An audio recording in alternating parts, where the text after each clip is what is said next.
রুফাইদা আল আসলামিয়া রাদিয়াল্লাহু তাআলা আনহা, ওনার বাবার নাম সাআদ আল আসলামি।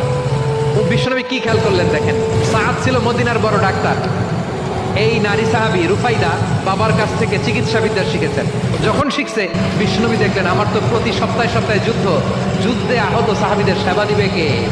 বিশ্বনবী রুফাইদাকে বললেন, রুফাইদা তুমি মসজিদে নববীর পাশে একটা মেডিকেল ক্যাম্প করো।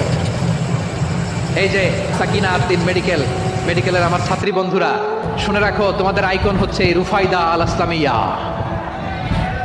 বিশ্বনবীর ডিরেকশন অনুযায়ী তিনি মসজিদে নববীর পাশে একটা মেডিকেল ক্যাম্প করলেন এবং আহত সাহাবাদের চিকিৎসা উনি ওনার টিম নিয়ে দিতেন। বিশ্বনবীর পরামর্শে উনি আনসারি এবং মুহাজির মহিলা সাহাবীদেরকে নিয়ে একটা স্পেশাল মেডিকেল টিম গঠন করলেন। খায়বার যুদ্ধে 7ম হিজরিতে যখন বিশ্বনবী যায়, উনি ওনার টিম নিয়ে আসলেন, বললেন, ইয়া রাসূলুল্লাহ, আমরা তো তলোয়ার চালাতে পারি না, আমরা তো তীর মারতে পারি না, আপনি যদি অনুমতি দেন খায়বার অভিযানে আমি আমার টিম নিয়ে